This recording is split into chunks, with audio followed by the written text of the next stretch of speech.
Hello students, कैसे हैं आप सब। चैप्टर नंबर 1 के हम ऑलरेडी 2 पार्ट डाल चुके हैं। तीसरे पार्ट में हम सीखेंगे limitations of accounting. Limitations of accounting के अंदर हमारा क्या है, सबसे पहले है accounting is not fully exact. ठीक है, क्या है accounting is not fully exact. Accounting क्या होती है हमारी, कभी भी पूरी तरीके से सही नहीं होती। कैसे सही नहीं होती, अब हम ये चीज समझते हैं। देखो, जो ट्रांजेक्शन्स इसमें रिकॉर्ड होती हैं वो तो on the basis of evidence होती है। ये तो हम आगे सीखेंगे कि जो ट्रांजैक्शन रिकॉर्ड होती है वो एविडेंस के बेसिस पे रिकॉर्ड होती है। जैसे मान लो आपने कोई भी गुड्स खरीदे तो आपका जो इनवॉइस होगा उस इनवॉइस के बेसिस पे आप अपने गुड्स को रिकॉर्ड करोगे। तो वही चीज इसमें बोलना चाह रहा है कि ट्रांजैक्शन एविडेंस के बेसिस पे रिकॉर्ड होती है। ठीक है, yet some estimates are made for ascertaining profit और लॉस। तब भी हमारे को कुछ कुछ एस्टिमेट्स लेने होते हैं प्रॉफिट और लॉस को निकालने के लिए। ठीक है, अब जैसे एग्जांपल क्या है, एग्जाम्पल है एस्टिमेटिंग द यूजफुल लाइफ। ये आप आगे सीखोगे, जब भी हम डेप्रिसिएशन कैलकुलेट करते हैं तो हमें उसके लिए क्या करना होता है, यूजफुल लाइफ को एस्टिमेट करना होता है। अब ये एस्टिमेट कौन करेगा यूजफुल लाइफ, मेरा मैनेजमेंट करेगा, है ना, मैनेजमेंट करेगा।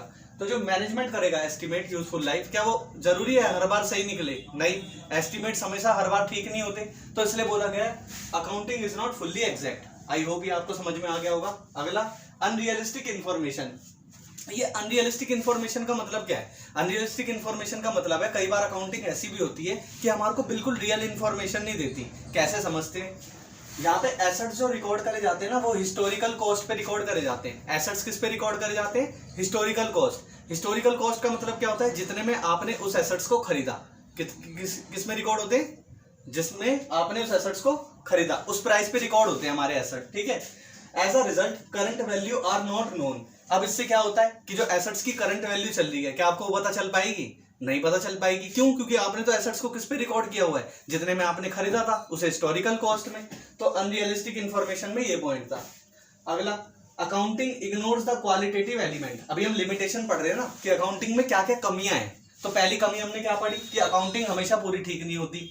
दूसरा हमने क्या पढ़ा, अनरियलिस्टिक इन्फॉर्मेशन। अनरियलिस्टिक इन्फॉर्मेशन मैंने आपको बताया, रियल इन्फॉर्मेशन कई बार अकाउंटिंग आपको नहीं देती। तीसरा पॉइंट क्या है, accounting ignores the qualitative element.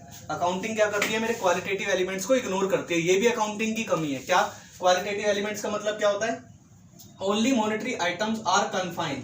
मतलब है अकाउंटिंग सिर्फ और सिर्फ किसको रिकॉर्ड करती है? मॉनेटरी आइटम्स को। तो नॉन मॉनेटरी आइटम्स जो है उन्हीं को क्या बोला जाता है? क्वालिटेटिव एलिमेंट बोला जाता है। क्वालिटेटिव एलिमेंट किसे बोला जाता है? नॉन मॉनेटरी आइटम को।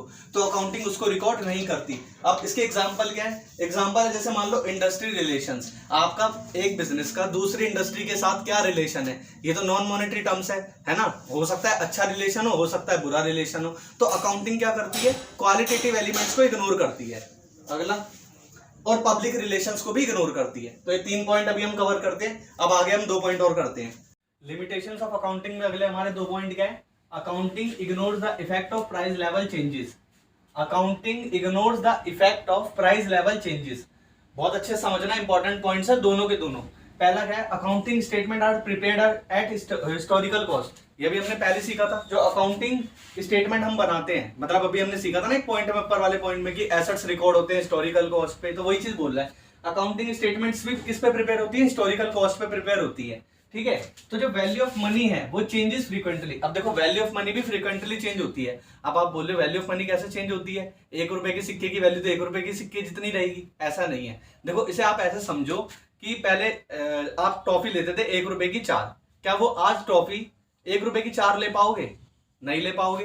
हो सकता है 1 रुपए की 2 टॉफी आए या 1 रुपए की 1 आए। तो इन्फ्लेशन की वजह से मनी की वैल्यू क्या होती है? डेप्रिशिएट होती है इन्फ्लेशन की वजह से। तो वो यही चीज कहने की कोशिश कर रहा है। वैल्यू ऑफ मनी क्या होती है? Changes frequently. मनी की वैल्यू भी तो फ्रीक्वेंटली चेंज होती है।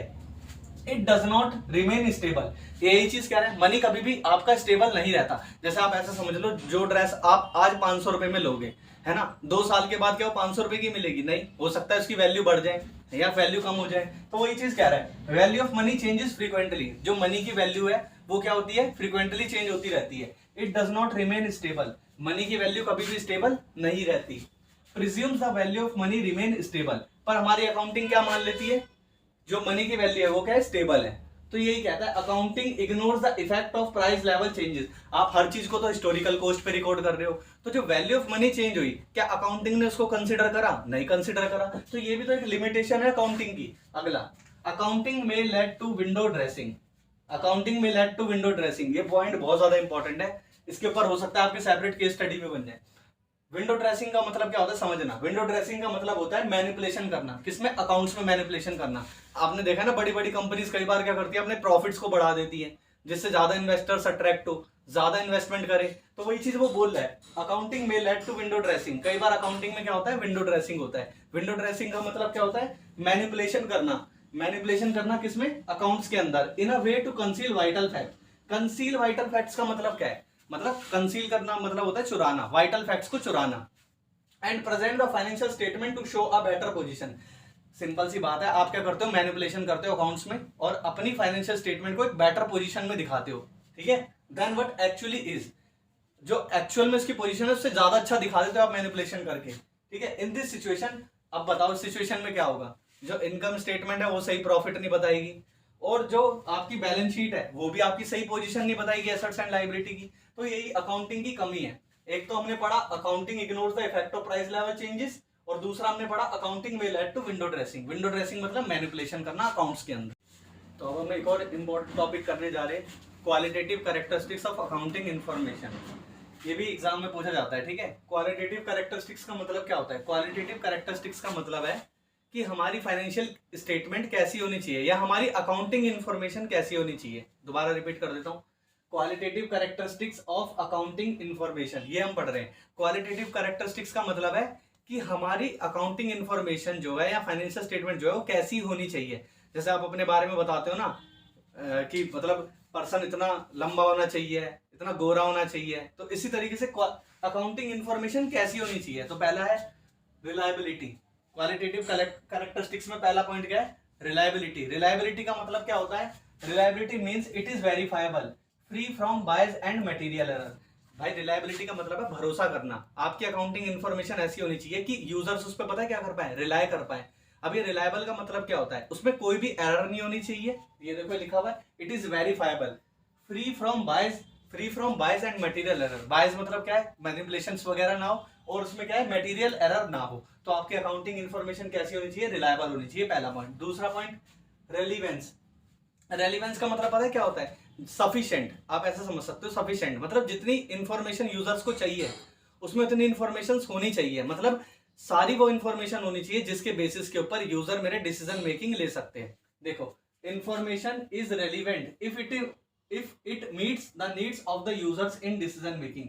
इंफॉर्मेशन को रिलेवेंट कब माना जाएगा? जब मेरे यूजर्स उसके ऊपर डिसीजन मेकिंग ले पा रहे हैं। एग्जांपल से समझाता हूं, जैसे मान लो कोई एक एंटिटी है, कोई एक बिजनेस है, ठीक है, उसने क्या करा, अपना प्रॉफिट एंड लॉस अकाउंट बनाया है, इनकम स्टेटमेंट बनाई, लेकिन उसके अंदर आपको ठीक से ये पता नहीं चल रहा कि उसने कितना प्रॉफिट अर्न करा।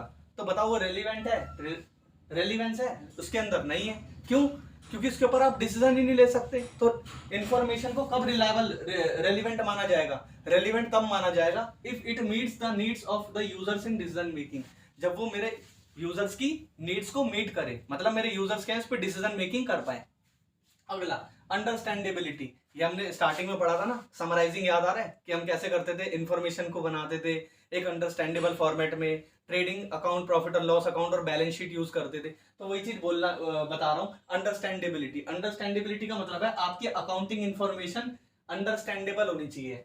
Information provided through financial statement in such a manner that are understandable to user. आप जो इंफॉर्मेशन प्रोवाइड कर रहे हो फाइनेंशियल स्टेटमेंट के थ्रू मेरे किसको, यूजर्स को। फाइनेंशियल स्टेटमेंट्स का मतलब क्या होता है? वही trading account, profit and loss, है ना, बैलेंस शीट, इसी को फाइनेंशियल स्टेटमेंट बोलते हैं।